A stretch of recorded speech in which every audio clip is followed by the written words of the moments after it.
Voici l'histoire du vol British Airways 009.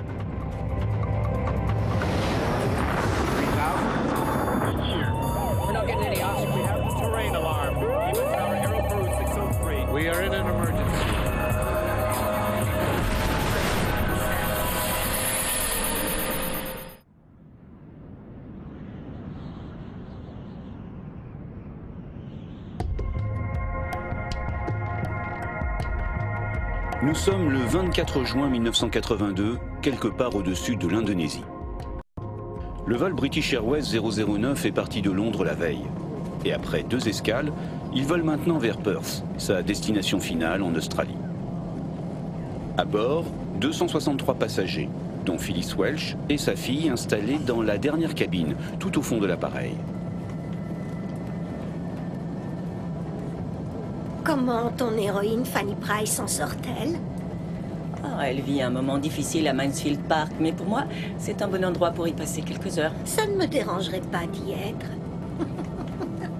Ne t'inquiète pas, maman, on y va.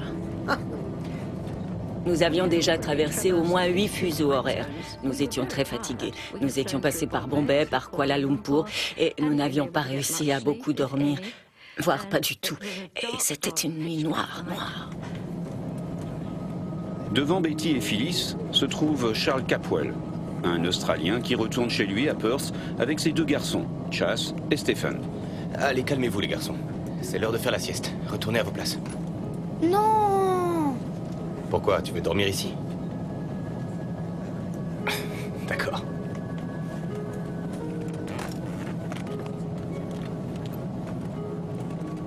C'était un vol confortable, tout allait bien. Le départ de Londres s'était très bien passé. Et on avait hâte de rentrer à la maison. Les garçons étaient impatients de retrouver leur mère. Je pensais qu'on serait à la maison en 3 heures. On allait prendre un taxi pour rentrer chez nous.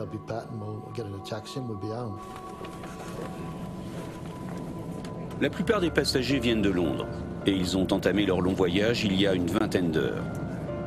Par contre, l'équipage, lui, débute sa journée de travail. Il embarquait à Kuala Lumpur, la dernière escale. Et le commandant n'est pas n'importe qui. Eric Moody vole depuis l'âge de 16 ans et surtout il fut un des premiers pilotes de British Airways certifiés sur Boeing 747. Roger, vérifiez auprès de Jakarta. Contrôle Jakarta, Speedbird 9 sur Alim au niveau 370. Speedbird 9, reçu. Le copilote s'appelle Roger Graves et vole depuis 6 ans. Quant au mécanicien navigant, son nom est Barry Tonley Freeman. Et il n'est pas non plus un débutant. Je n'avais jamais volé avec Eric et Barry avant. En fait, on s'est rencontrés sur ce vol-là. L'avion est en vol depuis 1h30 et vient de survoler Jakarta, la capitale indonésienne. Dans le poste, le radar météo est allumé et rassure l'équipage, pas le moindre nuage sur les 500 prochains kilomètres. Bon, Roger, tout va bien. Garde bien les commandes, j'en ai pour 1 minute, je reviens tout de suite. Je vais juste aux toilettes.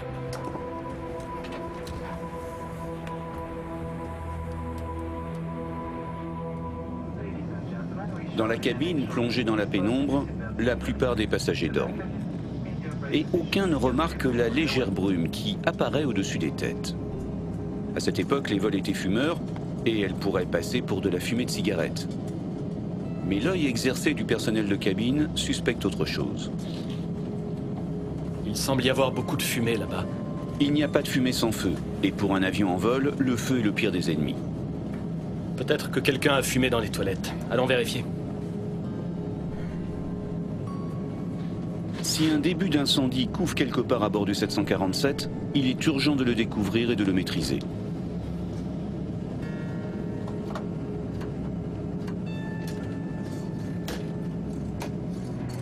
Au même moment, dans le poste de pilotage, la situation prend une tournure inattendue. Barry et moi, on était tranquillement aux commandes, il faisait nuit noire, et puis on a commencé à voir des étincelles de lumière sur le pare-brise. Un feu de Saint-Elme? Non, non, je ne crois pas. Ça ne peut pas être ça. Les feux de Saint-Elme constituent un phénomène électrique naturel. Ils peuvent apparaître lorsqu'un avion vole à travers un nuage d'orage. Mais ce soir, dans le ciel, il n'y a aucun orage. Quelque chose sur le radar? Non. Non, tout est ok. Je n'aime pas beaucoup ça. Voyons ça d'un peu plus près. En allumant leur phare d'atterrissage, les pilotes distinguent alors une sorte de halo brumeux qui semble entourer leur avion. Étonnant, d'autant que l'écran radar reste désespérément vide. À 37 000 pieds, on peut juste s'attendre à croiser de hauts cirrus qui forment une fine couche de nuages.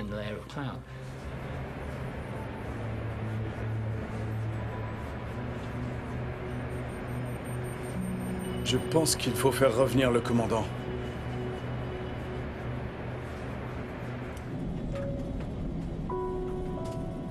Je lisais mon livre quand j'ai ressenti une légère turbulence, à peine. J'ai regardé sur ma gauche, où j'avais une très bonne vue sur l'aile.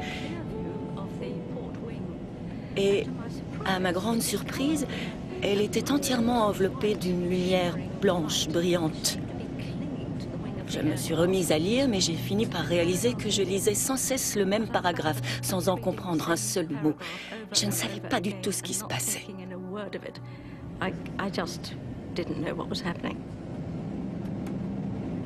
En cabine, la fumée s'épaissit peu à peu.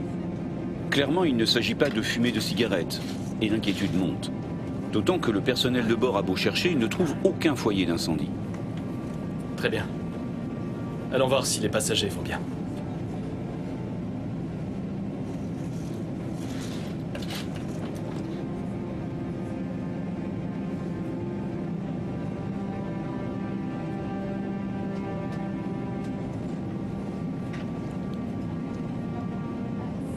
Tu ne sens pas quelque chose de bizarre, maman? Ça a l'air un peu enfumé ici. J'ai remarqué une fumée épaisse qui venait des bouches d'aération au-dessus des hublots. C'était une vision très inquiétante. Des cigarettes turques?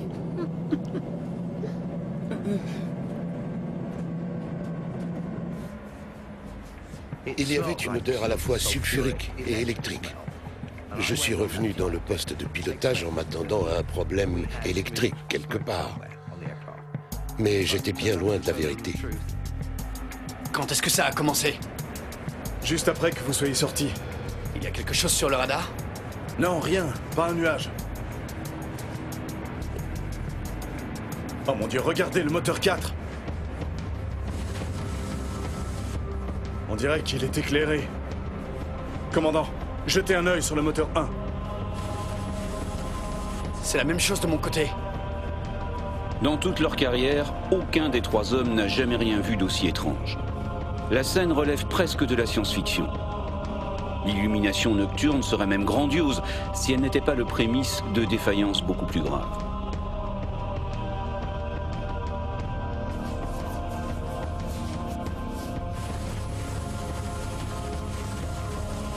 Ce grand spectacle lumineux est devenu encore plus intense. En fait, on s'est retrouvé assis là, face à deux plaques de lumière blanche et brillante à la place des pare-brises. À l'arrière, la fumée ne cesse de s'épaissir. Et le personnel de cabine essaie, tout en continuant ses recherches, de masquer sa nervosité pour ne pas inquiéter les passagers.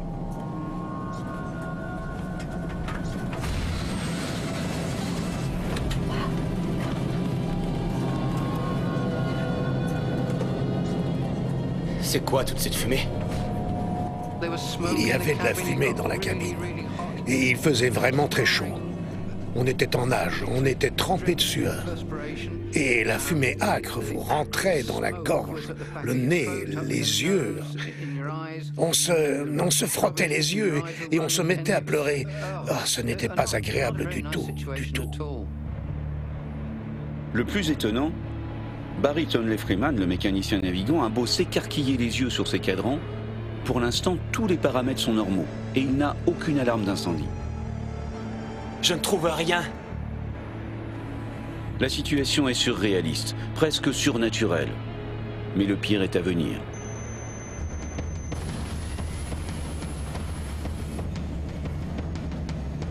Papa! Le moteur est en feu!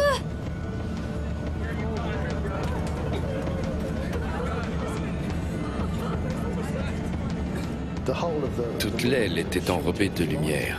Et je me suis dit, bon, on va fermer le hublot parce que là, on ne sait pas ce qui se passe. Chase, assieds-toi. Stephen, ferme ce hublot.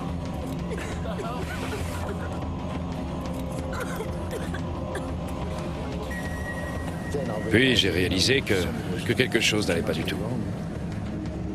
Il y avait des flammes énormes qui sortaient des moteurs, oui, et qui faisaient 6 mètres, 8 mètres pour certaines.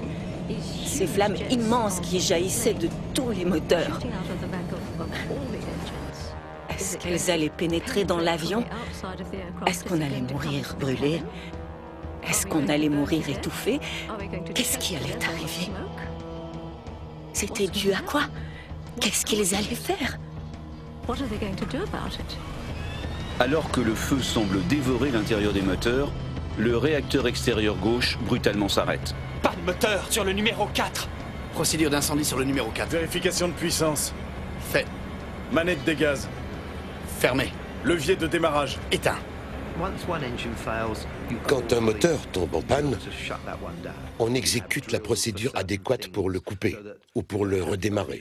Ainsi, quel que soit l'équipage avec lequel vous volez, la procédure reste la même. Étonnamment, les instruments ne détectent toujours aucun signe d'incendie. Les passagers, eux, sont terrorisés par les longues flammes qu'ils voient jaillir de l'arrière des moteurs. Je ne pouvais pas voir les moteurs de là où j'étais assise. Je pouvais seulement voir l'espace derrière les moteurs. Et il y avait là suffisamment de lumière pour que je comprenne que l'avion était vraiment en feu. Nous étions en difficulté. Même à leur âge, ils savaient que nous étions en très mauvaise posture. Et ils me regardaient, avec l'air de dire « Qu'est-ce qu'on fait maintenant, papa ?»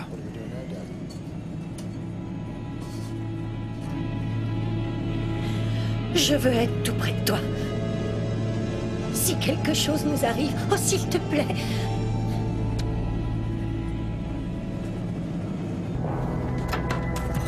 Le personnel de bord commence à ranger tout ce qui traîne dans les galets, là où on prépare les repas. En prévision d'éventuelles turbulences, tout le monde doit être attaché et chaque objet arrimé. Ne vous inquiétez pas, c'est juste un frottement. Je leur mentais parce que je ne voulais pas qu'ils soient aussi angoissés que je l'étais. Je ne pouvais pas y croire. Et pourtant, je ne pensais qu'à ça pendant que je bavardais avec les passagers, avec l'équipage, et que je m'entendais dire « Oh, il n'y a rien à craindre, c'est juste un petit problème mécanique, de rien du tout. »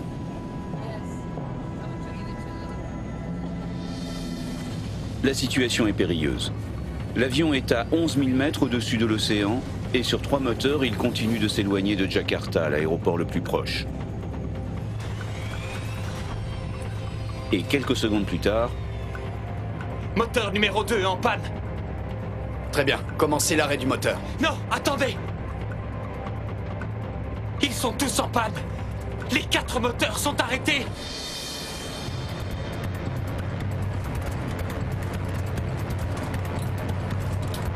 Les 3 autres se sont arrêtés presque immédiatement.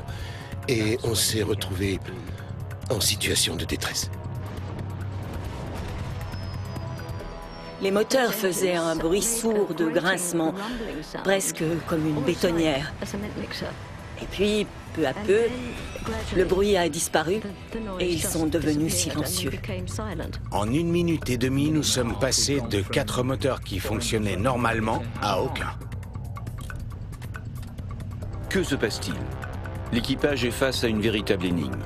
Seule certitude, ils ont du kérosène dans les réservoirs et ils ne sont donc pas en panne sèche. Roger, déclarez une urgence. Mayday, Mayday, Mayday, Speedbird 9, nous avons perdu les 4 moteurs. On quitte le 370. Mayday, Mayday, Mayday, Speedbird 9, nous avons perdu les 4 moteurs, niveau 370. Sans moteur, le gros 747 n'est plus qu'un lourd planeur. Et pour conserver sa vitesse, il doit alors se mettre en descente. Contrôle de Jakarta, Speedbird 9, nous avons perdu les 4 moteurs. On passe le copilote lance un message de détresse au contrôle aérien, qui a un peu de mal à comprendre la situation. Vous avez un problème?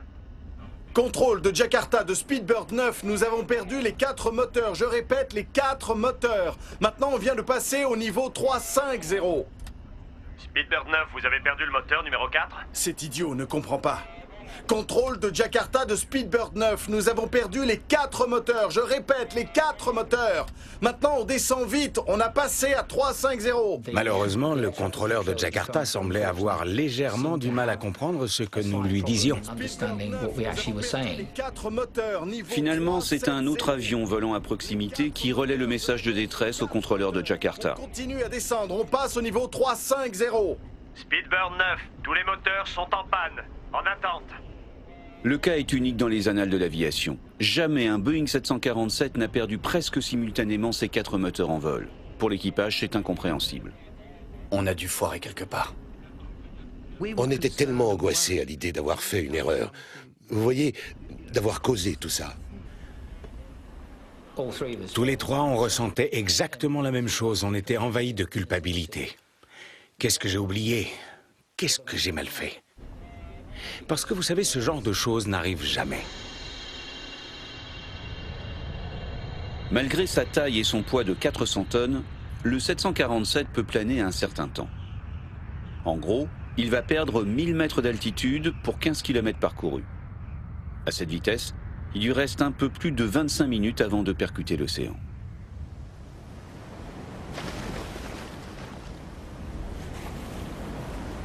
Quand tous les moteurs s'arrêtent, vous passez en mode manuel. Évidemment, on avait fait cet exercice en simulateur de nombreuses fois. Quand ça vous arrive pour de vrai, tout va très bien tant que cela correspond à ce que vous avez appris au simulateur. Or là, ce n'était pas du tout le cas. De fait, une difficulté supplémentaire apparaît. Contrairement au simulateur où le pilote automatique se désengage à l'arrêt des moteurs, dans la réalité, bizarrement, il demeure enclenché. On était tous les trois très perturbés. Parce que ce qui nous arrivait ne correspondait pas à ce qu'on nous avait appris. Très bien, on lance la procédure de redémarrage. Prêt. Batterie. Mais pour l'instant, l'équipage a d'autres urgences que le pilotage automatique. Ouvert. Toujours rien? Toujours rien? Non. Encore une fois. Ok, on reprend tout du début. Batterie. Activé. Robinet d'intercommunication. Ouvert. Bouton d'incendie. Enclenché. Volet, La ouvert. procédure de redémarrage peut prendre jusqu'à 3 minutes. Pression carburant. Normal. Commande volet. Compte tenu du temps qui leur reste avant de toucher l'océan, l'équipage n'a droit qu'à 7 ou 8 essais. Ah non. Encore une fois, messieurs. Ok, à nouveau du début. Batterie. Activé. Robinet d'intercommunication. Ouvert. Bouton d'incendie. Enclenché. En passant la barre des 10 000 mètres d'altitude, le commandant décide de modifier sa route pour tenter de rejoindre l'aéroport le plus proche, celui d'Alim, dans la banlieue de Jakarta. Même s'il sait que sans moteur, ses chances d'y parvenir sont nulles. Jakarta de Speedbird 9, virage à gauche pour le 300, retour sur Alim. Speedbird 9, le radar ne peut pas vous voir. Affichez 7700. 7700, c'est le code de détresse à afficher sur le transpondeur. Jakarta de Speedbird 9, nous affichons déjà 7700. Visiblement, le transpondeur ne marche plus. Conséquence, l'avion n'apparaît plus sur l'écran radar et les contrôleurs ne peuvent pas l'aider à trouver sa route. En cabine, depuis l'arrêt des moteurs, l'ambiance est d'un calme inquiétant. Chacun essaie de gérer au mieux l'angoisse et de comprendre ce qui arrive. Le silence était hallucinant. On était dans un avion sans moteur, sans rien. C'était tellement étrange, vous savez, presque surréaliste. Comme si on était suspendu dans l'espace. Tout ce qu'on entendait, c'était ce calme et quelques gémissements de personnes vraiment terrifiées.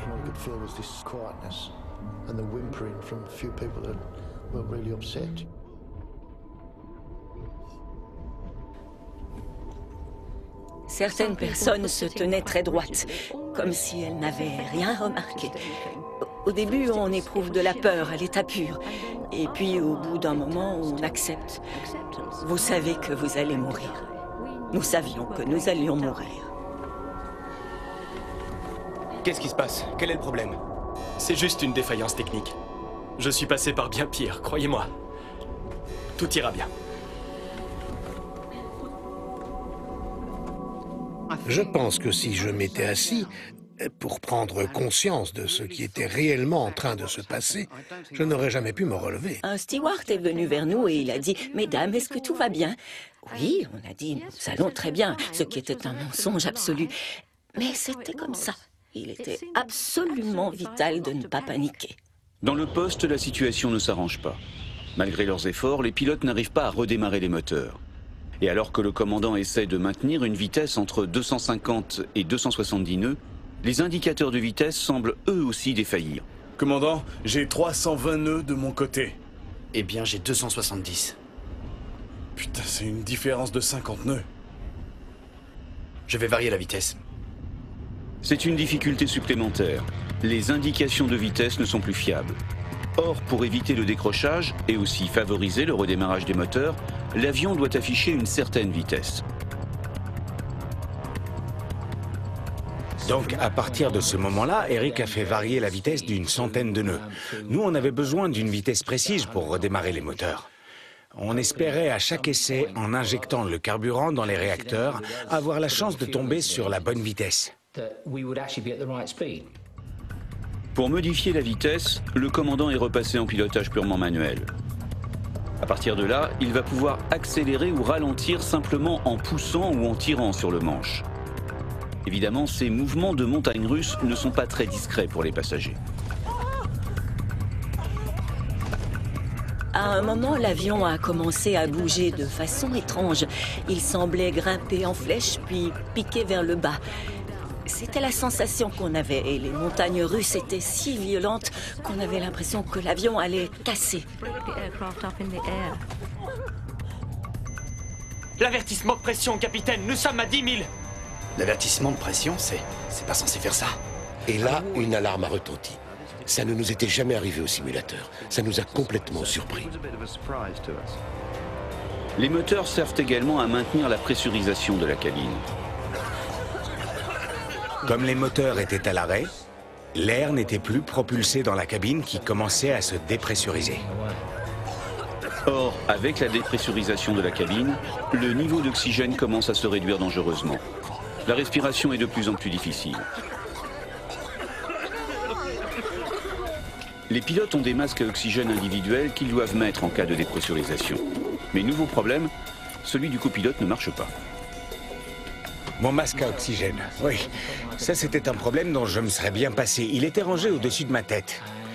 Et quand j'ai tiré dessus, le masque et le tube se sont séparés. Le commandant est face à un choix difficile. S'il continue à descendre lentement, le copilote risque de sombrer dans l'inconscience par manque d'oxygène. J'ai dit, si on descend à 20 000 pieds, rapidement, on pourra tous enlever nos masques à oxygène et on pourra se parler normalement.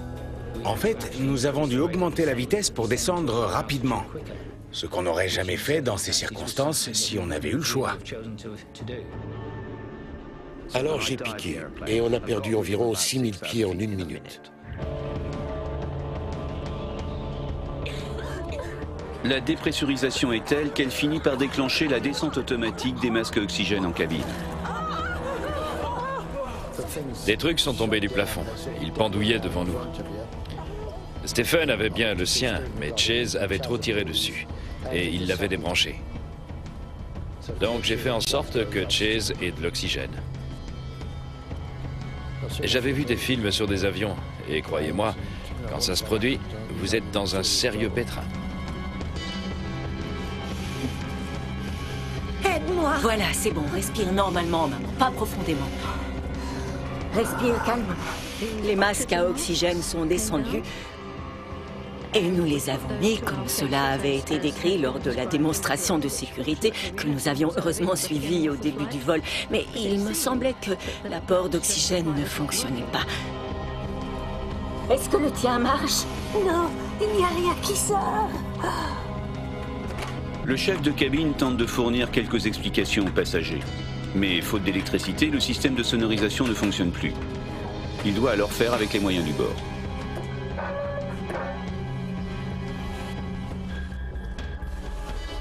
Vous m'entendez?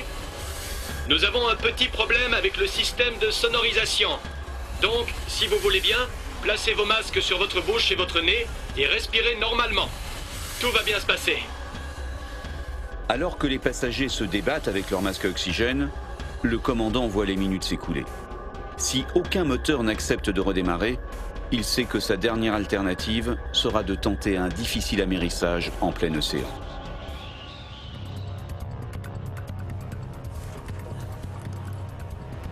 Dans ce cauchemar, enfin une bonne nouvelle. Le copilote a réussi à réparer son masque à oxygène, alors que le mécanicien navigant essaie toujours de redémarrer au moins un des moteurs. On essaye de redémarrer, t'es prêt? Allez-y. Batterie. Activé. Robinet d'intercommunication. Ouvert. Rien? Allez, rien du tout? Non. Bon, très bien, on recommence du début. Batterie. Activé. Le mécanicien navigant et le copilote ont en fait raccourci au maximum la procédure de démarrage, espérant ainsi grappiller un ou deux essais supplémentaires. Mais pour l'instant, rien ne fonctionne. Les vieilles porriques.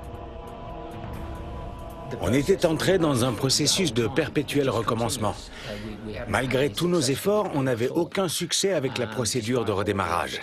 Mais c'était la seule chose qu'on pouvait faire, et on continuait. Du début, batterie. Activé. Je n'ai aucune idée, je pense que les autres non plus. Combien de fois on a essayé de redémarrer les moteurs? Si je dis 20 fois, ça paraît trop peu. Je dirais environ 50 fois. L'avion poursuit sa descente. Les montagnes, devant. Et le commandant se trouve confronté à une nouvelle difficulté.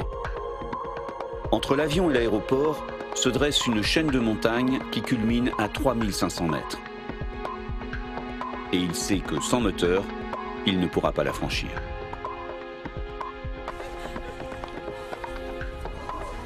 Avec ce taux de descente, il ne leur reste plus que quelques minutes.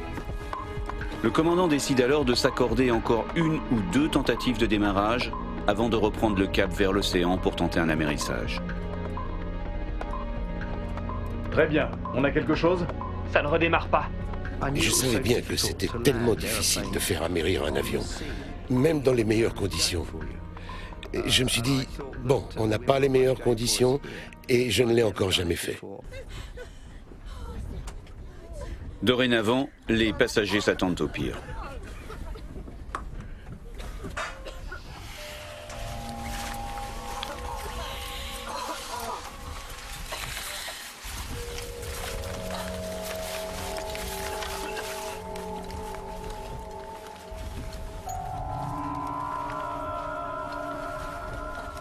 Maman, en difficulté. Avion va s'écraser. Ferai de mon mieux pour les garçons. Nous t'aimons. Désolé, papa. Je pensais qu'on allait se cracher dans l'océan. Et je me suis dit que si elle recevait ce mot, vous voyez, elle aurait su que nous avions pensé à elle jusqu'à la fin. Et que nous avions fait tout notre possible. On va être brûlé vif ou étouffé par la fumée, ou bien l'avion va se briser et on sera projeté dans l'espace, ce qui était ma plus grande frayeur. Ou bien encore on va couler dans la mer et se faire manger vivant par les requins. Ou on va percuter une montagne. Oh oui, allez, crachons-nous vite sur une montagne pour que ça finisse. Eh bien, ça ne redémarre pas. Très bien, du début, batterie. Activé. Robinet d'intercommunication. Ouvert. C'est l'heure de vérité. Le commandant doit choisir. Soit il poursuit sa route droit vers un obstacle infranchissable, soit il fait demi-tour et retourne vers la mer. Je ne sais pas nager. Je ne savais pas nager non plus, alors je me suis dit que j'étais condamné. Et j'ai juste espéré que l'un des passagers pourrait aider les deux garçons à s'en sortir. Eh bien, quelque chose? Non. Très bien, du début, batterie. Activé. On avait très peu de chances d'arriver à redémarrer les moteurs avant d'être obligé de virer pour amérir, parce qu'on n'allait plus avoir l'altitude nécessaire pour franchir les montagnes de la côte sud de Java. Je ne me souviens pas, je ne sais pas nager. Non, maman, on n'en arrivera pas là. Levier de démarrage. Coupé. La pression du carburant. Ah, disponible. Allumage sur veille. Et puis soudain, le miracle. Le moteur numéro 4 redémarre aussi brutalement qu'il s'était arrêté. Tout à coup, c'était comme si quelqu'un avait donné un coup de poing sous l'avion. Et puis j'ai réalisé que c'était peut-être un moteur. C'était un grondement. Oh, Quand on démarre un moteur de Rolls-Royce, ça fait un grondement sourd, voyez-vous. Et c'était merveilleux à entendre. Mais l'avion n'est pas tiré d'affaire pour autant. Un 747 peut certes voler sur un seul moteur, mais la puissance n'est pas suffisante pour reprendre de l'altitude et franchir les montagnes. Le verre était à moitié plein maintenant, plus à moitié vide. On avait enfin une vraie chance. Et je vous le dis, tous les trois, on était capables de faire tout le tour de l'île de Java pour poser cet avion. L'appareil est alors à 4000 mètres d'altitude en légère descente, quand un deuxième moteur décide de revenir à la vie. Le moteur 3 fonctionne! Et il est rapidement imité par les deux derniers moteurs. J'y crois pas! Les moteurs 1 et 2 sont à nouveau en marche! C'est incroyable. Le 747, réduit quelques instants plus tôt au statut de planeur, a retrouvé sa pleine puissance. J'ai réalisé qu'on allait pouvoir arriver, pas à Perth, mais dans un aéroport. C'était tout ce qu'on voulait. On voulait revenir sur la Terre et faire à nouveau partie des vivants, parce que quand on était là-haut, on était morts. Jakarta de Speedbird 9, ça y est, nous sommes enfin de retour. Les 4 marches. Cette fois, les contrôleurs comprennent le message du premier coup. Speedbird 9, les 4 moteurs fonctionnent à nouveau. Confirmé, direction Alim. Affirmatif, affirmatif.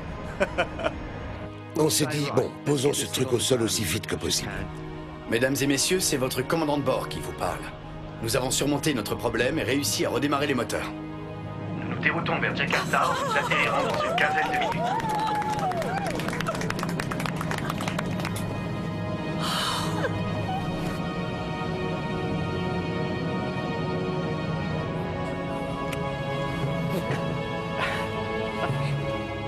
Le commandant décide aussitôt de reprendre de l'altitude pour franchir en toute sécurité le relief montagneux qui le sépare de la piste. Mais alors que l'avion est en montée, brutalement, les inquiétantes lumières réapparaissent. Dès que nous avons atteint les 15 000 pieds, les feux de Saint-Elme ont recommencé. Et je n'étais plus si bête. Et je me suis dit, il faut se tirer vite fait. Et avant qu'il n'ait le temps de réagir, l'infernal enchaînement repart de plus belle. Le moteur 2 pompe! Oh non, pas encore! L'avion tremblait de partout, il faisait juste bam, bam, bam. L'ambiance dans la cabine était très tendue et très silencieuse. Je pense que très peu de gens parlaient, mais qu'il y avait beaucoup de prières. Le phénomène de pompage est de plus en plus violent sur le moteur 2. Le commandant décide alors carrément de couper le réacteur. Commencez la procédure d'arrêt. Vérification de puissance et vitesse. Éteint. Levier de poussée. Fermé. Eh bien, nous étions réticents à le faire, comme vous pouvez probablement l'imaginer. Mais le fait est qu'on était revenu sur 3 moteurs. Je ne suis pas un froussard, mais quand vous avez eu 4 moteurs en marche, puis plus un seul, quand vous avez réussi à relancer les 4, eh bien, montrez-moi un pilote qui va vite couper un moteur parce qu'il a peur que les 3 autres s'arrêtent à nouveau. Jakarta de Speedbird 9, quittons 150 pour 120. Nous sommes maintenant sur 3 moteurs.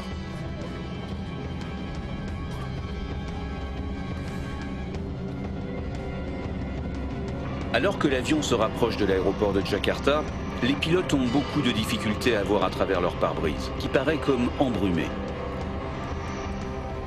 Et j'ai dit à Eric, c'est un peu brumeux dehors, non? Alors, on a allumé les ventilos, un peu comme les antibuées sur une voiture, pour essayer d'enlever tout ça. Ça n'a pas marché. J'ai essayé l'essuie-glace, et ça n'a pas marché non plus. En fait, le pare-brise ressemble à une plaque de verre dépoli. Pour une raison inconnue, j'ai regardé le bord de mon pare-brise et en bas à gauche, il y avait une bande de 5 cm par laquelle je voyais beaucoup mieux. Mais je continuais à ne rien voir par devant.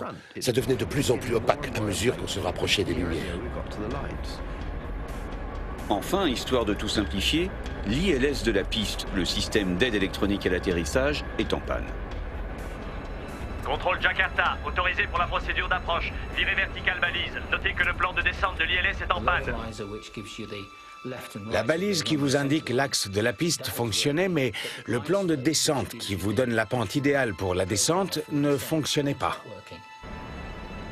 Poser un avion de nuit, presque sans visibilité et sans ILS, est un challenge pour l'équipage. On a continué la descente avec Eric qui essayait de conserver l'axe de piste et moi qui lui indiquais la distance et l'altitude. 300 pieds, commandant. Il adaptait sa vitesse de descente en fonction des indications de distance et d'altitude que je lui donnais. «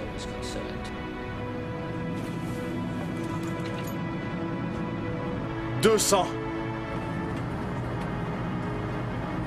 150 pieds, commandant.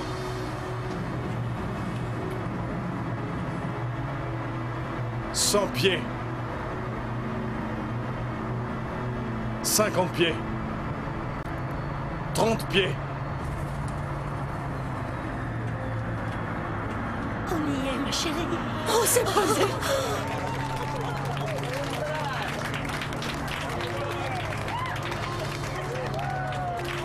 Papa, nous sommes sur la piste. Inversion.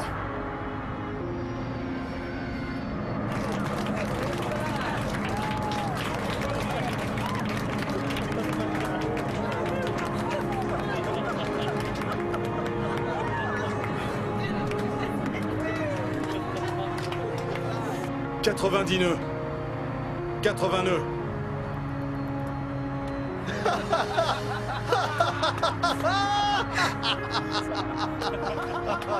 On est à terre. Ça y est. Je boirais volontiers un soda bien frais. L'avion a atterri tout seul. On aurait dit qu'il embrassait le sol. C'était magnifique. C'est incroyable. C'est la fin du cauchemar pour tout le monde. Et les passagers en cabine éclatent de joie. Reste maintenant à comprendre ce qui s'est passé. Pourquoi une fumée a-t-elle envahi la cabine alors qu'il n'y avait aucun incendie à bord? Quel phénomène peut expliquer le halo blanchâtre qui entourait l'avion? Et surtout, pourquoi les 4 moteurs se sont-ils arrêtés presque simultanément? Dans le poste, les 3 pilotes sont soulagés d'être de nouveau au sol.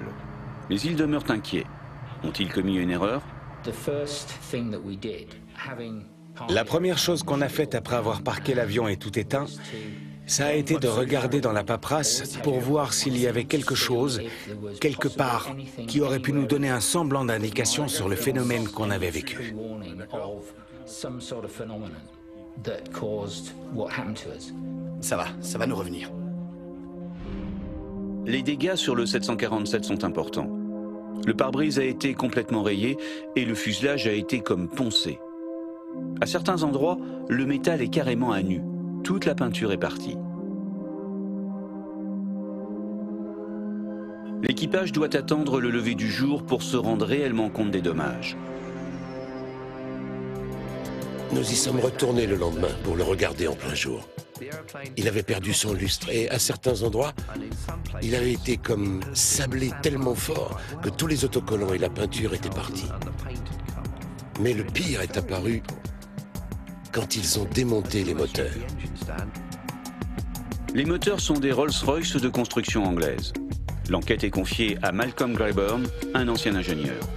3 des moteurs ont été déposés à Jakarta à la suite de l'incident et ont été envoyés par avion cargo à Heathrow, à Londres, puis transportés en Galles du Sud, où les moteurs ont été en fait démontés en plusieurs parties.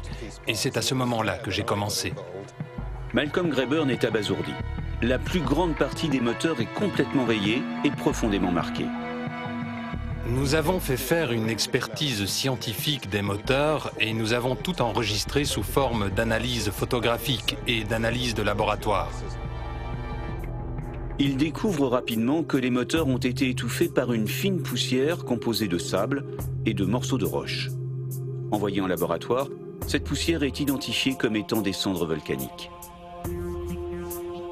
Et de fait, au moment du vol 009, le mont Galunggung, situé à 160 km au sud-est de Jakarta, est entré en éruption, propulsant dans les airs des milliards de particules volcaniques.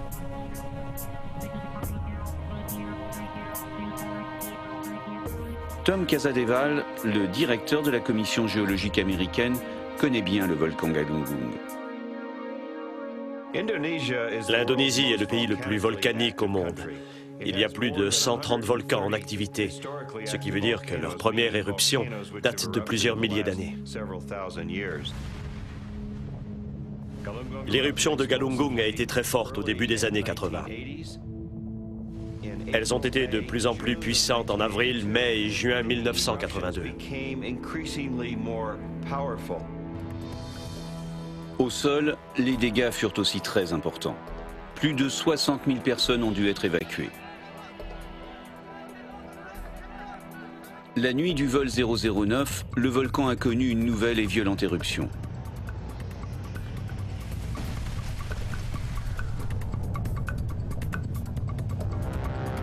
Il a projeté dans l'atmosphère à plus de 15 000 mètres d'altitude un énorme nuage de cendres. Ensuite, le vent a poussé le nuage vers le sud-ouest, tout juste sur la trajectoire du 747 de British Airways. Mais jusqu'à présent, jamais un avion de ligne n'avait subi de tels dommages. Comment un simple nuage de cendres pouvait-il causer autant de dégâts? Roger, déclarez une urgence.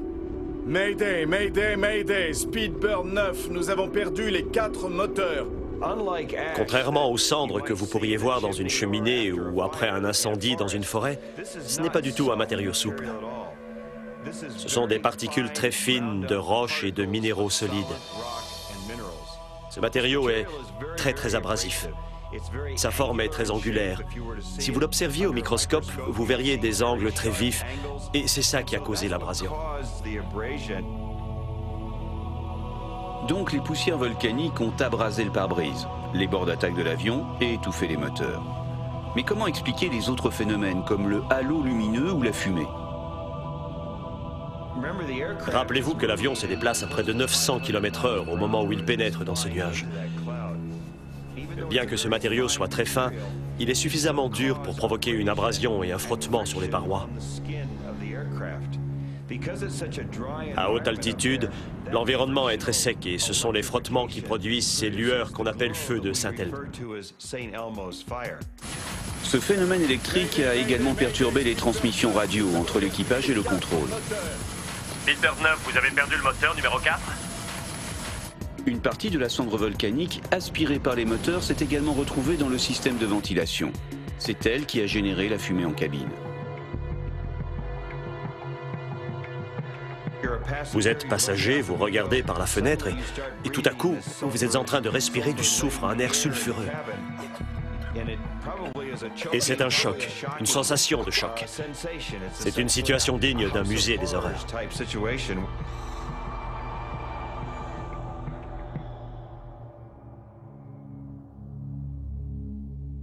Mais la pire des conséquences demeure évidemment l'arrêt des 4 moteurs.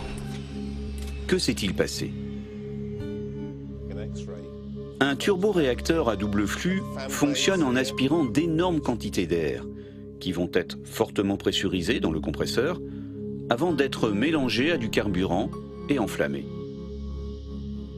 La réaction qui s'ensuit génère la poussée et permet à l'avion de voler. Les températures dans la chambre de combustion où cette cendre est passée sont d'environ 2000 degrés centigrades. Et les cendres volcaniques que nous connaissons fondent à environ 1300-1400 degrés. Lorsque les poussières volcaniques presque à l'état liquide arrivent dans le cœur du réacteur, elles se refroidissent légèrement, se transformant en substance collante. C'est cette substance qui a étouffé les moteurs. Nous avons eu une perturbation fondamentale de la circulation de l'air dans le noyau principal du moteur, ce qui a provoqué un pompage. Et les moteurs se sont éteints. C'était la cause du problème. Le phénomène de pompage se produit lorsqu'un réacteur ne fonctionne pas correctement. Le moteur est en feu! Dans le cas du vol 009, il y avait trop de carburant et plus suffisamment d'oxygène. Pas de moteur sur le numéro 4! Procédure d'incendie le numéro 4. Les flammes que les passagers ont vu sortir de l'arrière des réacteurs étaient la conséquence directe de ce phénomène. La combustion du carburant se poursuivait à l'extérieur des moteurs, jusqu'au moment où les réacteurs se sont étouffés.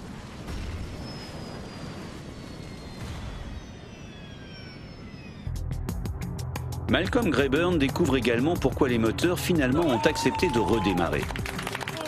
À la sortie du nuage de cendres volcaniques, avec les moteurs à l'arrêt, donc refroidis, la poussière s'est suffisamment solidifiée pour permettre aux moteurs de redémarrer. Les moteurs ont en effet réussi à expulser une partie de la cendre solidifiée, ce qui finalement a permis leur redémarrage.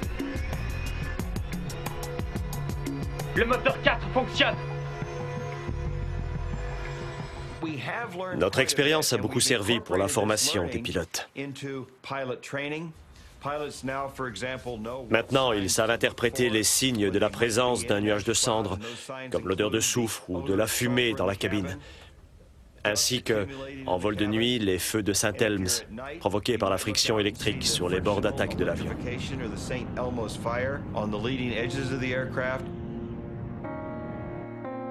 Une autre leçon importante est tirée de la mésaventure du vol 009. Les nuages de cendres volcaniques, totalement sèches, ne sont pas détectés par les radars, dont les ondes se réfléchissent sur les particules d'eau. Toutes ces nouvelles connaissances ont permis de sensibiliser les compagnies aériennes aux risques volcaniques. Aujourd'hui, les volcans du monde entier sont surveillés de près, et la moindre éruption entraîne une alerte qui peut se traduire par une interdiction des vols dans la zone concernée.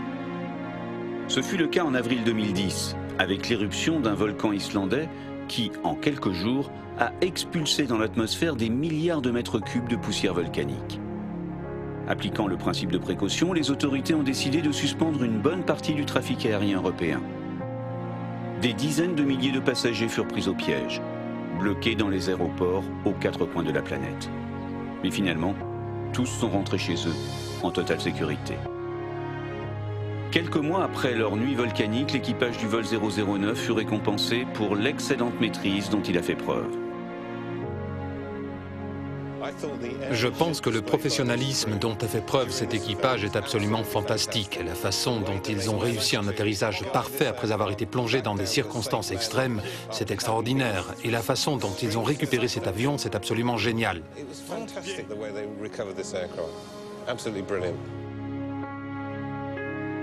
Les passagers du vol 009, eux, n'ont rien oublié de leur étrange et terrifiante expérience. Betty Toutel en a même fait un livre. C'était un événement unique dans l'histoire de l'aviation. Et il m'a paru absolument vital de le mémoriser. Et j'étais en train de me demander qui allait bien pouvoir le faire quand je me suis dit que j'allais l'écrire moi-même. Et pour Betty, le destin ne s'est pas arrêté là. Depuis, elle a épousé John Ferguson, qu'elle avait rencontré sur le vol 009. 2 jours après l'accident, Charles Capwell et ses 2 fils sont finalement rentrés chez eux en Australie. Aujourd'hui, 30 ans plus tard, Chas et Stephen vivent toujours à Perth. Ce n'était pas encore notre heure, voilà tout. À partir de ce jour-là, ma vision de la vie a changé. Quand votre heure vient, il n'y a rien à faire, sauf espérer. Nous avons gardé espoir et nous nous en sommes sortis. En 1983, le commandant Moody, avec un humour tout britannique, a créé le club de planeurs de Galunggung. Et de fils en sont devenus membres tous les occupants du vol 009, passagers comme hôtesses, stewards et pilotes. Aujourd'hui, 30 ans plus tard, les survivants du vol 009 sont toujours en contact.